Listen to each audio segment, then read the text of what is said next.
Bonsoir. Ce soir, nous allons parler des héros de la foi que nous retrouvons dans la Bible. Et nous allons partager sur des hommes, des femmes de Dieu, qui ont marqué notre histoire. Le but est de connaître qui ils sont et comment Dieu faisait son œuvre à travers eux. Dieu opère de la même manière aujourd'hui qu'il opérait autant dans l'Ancien Testament que le Nouveau Testament, avec ceux et celles qui ont la foi. Alors, les sujets qu'on va traiter, il y en a 12 personnes que j'ai choisies, que je vais traiter de Abraham, Joseph, Moïse, Josué, Ruth, David, Salomon, Esther, Job, Daniel, Pierre et Paul. Et ce soir, nous allons parler de l'apôtre Pierre. Nous allons aller dans Jean 2, versets 8 à 11.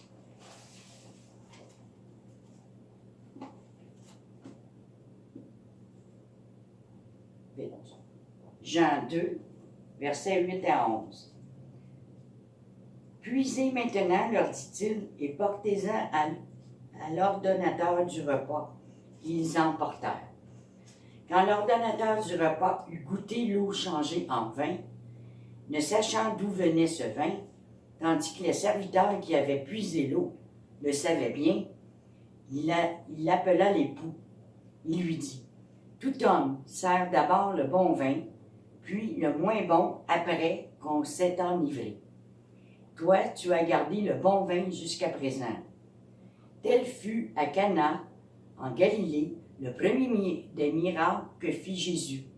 Il manifesta sa gloire et ses disciples crurent en lui. Voyez-vous, après ce miracle, les disciples ont cru en Jésus. Avant ça, ils suivaient Jésus, mais il y avait comme des doutes. Hein? Mais quand ils ont vu le miracle que Jésus a fait cette journée-là, ils ont cru. Alors, nous voyons Pierre, ses caractéristiques. Il a écrit la première et la deuxième lettre aux Épîtres et dans le livre des Actes aussi, on le retrouve. Pierre, c'est Pétra, Pétros, Céphas, signifie roc, rocher. Et nous le retrouvons aussi dans les Actes, chapitre 3, dans la guérison du boiteux.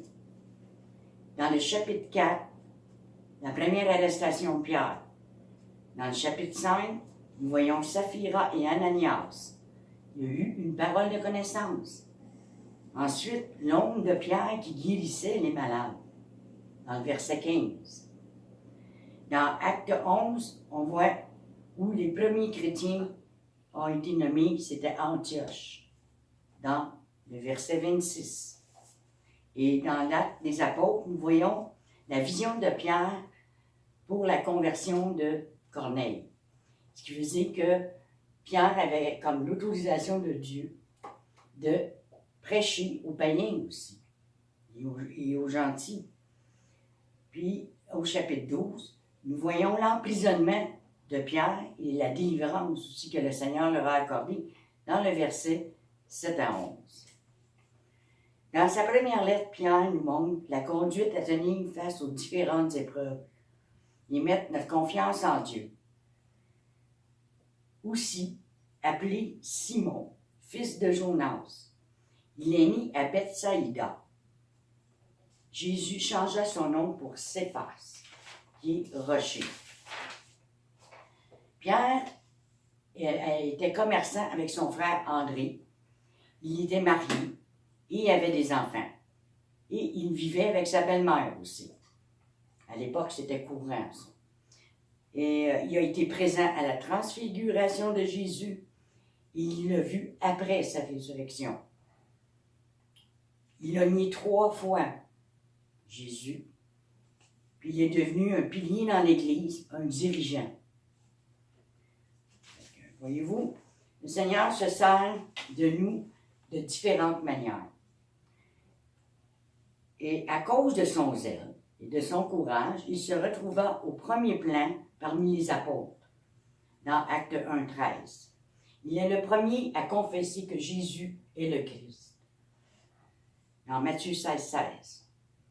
3 étapes importantes. La première, c'est la formation de Pierre par Jésus. Son reniement, qui se croyait sûr de lui-même, ensuite le pardon du Seigneur après sa résurrection. Dans Jean 21, 14, 15, voyons quand il dit à Pierre, « Pierre, m'aimes-tu? » Voyez-vous, le pardon était déjà accordé. Jésus l'avait déjà accordé son pardon à Pierre.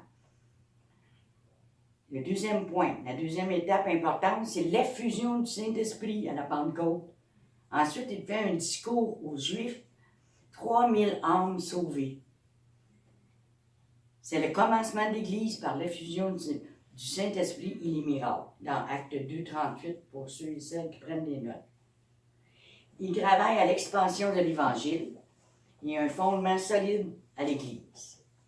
Le message du Saint-Esprit est que le salut soit annoncé à toutes les nations. Qui est cette pierre? Jésus-Christ. La pierre, c'est Jésus-Christ. Et nous allons voir dans 1 Corinthiens 10, 4 à 1. 4, 1. 1 Corinthiens 10, 4. Et qu'ils ont tous bu le même breuvage spirituel, car ils buvaient à un rocher spirituel qui les suivait, et ce rocher était Christ. Alors, quand il dit « Pierre, sur cette pierre, je bâtirai mon Église », c'est la fondation, le fondement est sur Christ. Et il y a d'autres versets pour ceux qui veulent vérifier, c'est 1 Corinthiens 3, 9 à 11 et Éphésiens 2, 20. Et nous allons voir dans Matthieu 16, 18 à 20. Est-ce que tu peux lire le verset, Denis? Ouais.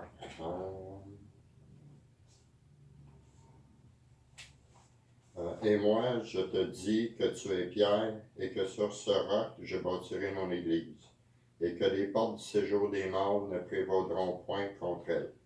Je te donnerai les clés du royaume des cieux. Ce que tu lieras sur la terre sera lié dans les cieux, et ce que tu délieras sur la terre sera délié dans les cieux. Alors il recommanda aux disciples de ne dire à personne qu'il était le Christ. Voilà, Jésus a donné à Pierre les clés du royaume. Et dans 1 Pierre 2, 1 à 6, oui, si tu veux lire le verset. Rejetant donc toute malice et toute ruse, la dissimulation, l'envie et toute médisance. Désirez comme des enfants nouveau-nés le lait spirituel et pur, afin que par lui vous croissiez par le salut. Si vous avez goûté que le Seigneur est bon, approchez-vous de lui, pierre vivante, rejetée par les hommes, mais choisie et précieuse devant Dieu. Et vous-même, comme des pierres vivantes, édifiez-vous pour former une maison spirituelle, un saint sacerdoce, afin d'offrir des victimes spirituelles agréables à Dieu par Jésus-Christ. Car il est dit dans l'Écriture, « Voici, je mets en Sion une pierre angulaire, choisie, précieuse, et celui qui croit en elle ne sera point confus. » Amen. Pierre, il savait qu'il n'était pas la pierre sur laquelle l'Église devait être bâtie. Voyez-vous ça, lui, Pierre le savait, il l'avait compris. Il avait compris qu'on est toutes des petites pierres vivantes dans la construction de l'Église spirituelle de Dieu.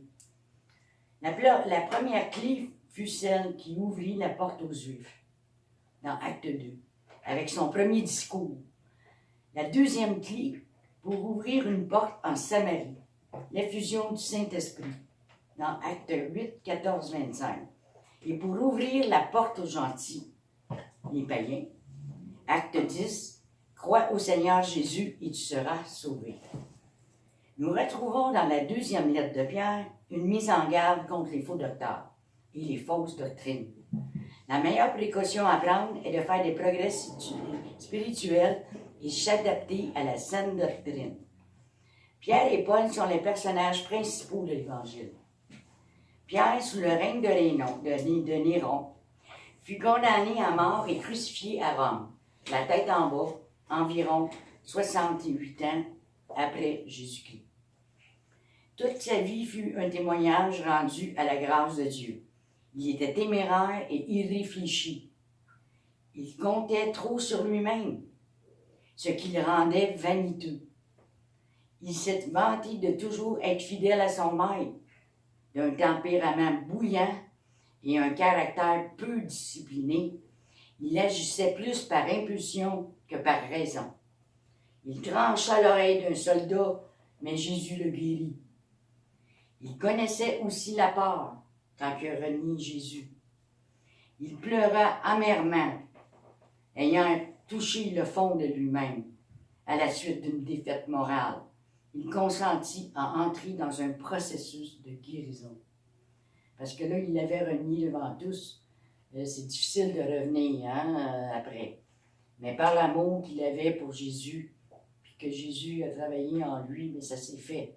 Voyez-vous, le Seigneur nous travaille là où nous sommes dans notre vie maintenant. Et ce que nous vivons, il nous aide à traverser au travers.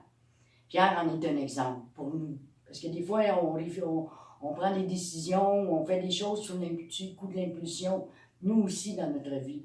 Mais Dieu nous pardonne. C'est ça qu'il faut voir. Il faut se retourner vers lui et dire, Seigneur, je me repens parce que je sais que je n'ai pas fait la bonne affaire. Être capable de reconnaître nos torts dans une affaire. Au jour de la Pentecôte, nous voyons sa transformation. Là, il est devenu humble et il accordait le mérite à Dieu. Il raisonnait avec calme et fermeté au lieu de s'enflammer. Il avait appris à être sobre et vigilant dans 1 Pierre 5,8. La lâcheté a cédé la place au courage. Il a appris à donner ses fardeaux à Jésus dans 1 Pierre 5,7. Les révélations qu'il a eues, c'est Pierre reconnaît qu'il est pécheur. Lui, il l'a reconnu dans Luc 5,8. Puis il reconnaît Jésus comme le Messie. Ça a été le premier qui l'a reconnu dans Matthieu 16,16. Ensuite, Pierre, avec Jean et Jacques, ont vu la transfiguration de Jésus dans Matthieu 17, 1 à 8. Jésus apparut après sa mort à Pierre et lui dit « Suis-moi ». Il lui fit donner de connaître comment et jusqu'où il servirait son Dieu. « Désormais, tu seras pêcheur d'hommes. Je te donne les clés du royaume. » Il est devenu comme le portier. Et la paix, mes brebis, il est devenu berger. On peut retrouver ces qualités-là, ces dons-là dans Pierre, qui est le pasteur. Ensuite, il y a eu la fusion du Saint-Esprit et le parler en langue. En d'autres termes, il devait gagner des hommes à la cause du Christ, leur dévoiler les mystères du royaume et prendre soin d'eux comme un berger prend soin de son troupeau. Sa vie est un miroir dans lequel nous découvrons notre propre faiblesse. C'est par notre communion avec Christ que nous pouvons témoigner et lui donner toute la gloire. Dans Acte 3, versets 6 et 7, je vais vous le lire. Alors Pierre lui dit, « Je n'ai ni d'argent, ni or, mais ce que j'ai, je te le donne. Au nom de Jésus-Christ de Nazareth, lève-toi et marche. » Et en prenant par la main droite, il le fit se lever. Au même instant, ses pieds et ses chevilles devinrent fermes. C'est ça. Le Seigneur nous a donné chacun des dons, à chacun de nous. Et il faut s'en servir de ces dons-là, à chaque instant de notre vie. Et quelles sont les caractéristiques de Pierre? Je vais vous les nommer. Vous allez certainement vous retrouver à travers Pierre dans tout ça. Il s'associe avec ceux ayant la même vision. Il ne néglige pas ses assemblées. Il va aux réunions. Il a une vie de prière régulière. Il connaît la puissance de celle-ci. Il observe les besoins des autres. Il ne craint pas de demander des choses à ceux dans le besoin. Il est conscient de son onction. Il est sensible aux besoins des autres.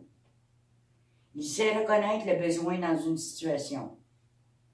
Il sait ce qu'il possède, puis il sait ce qu'il ne possède pas.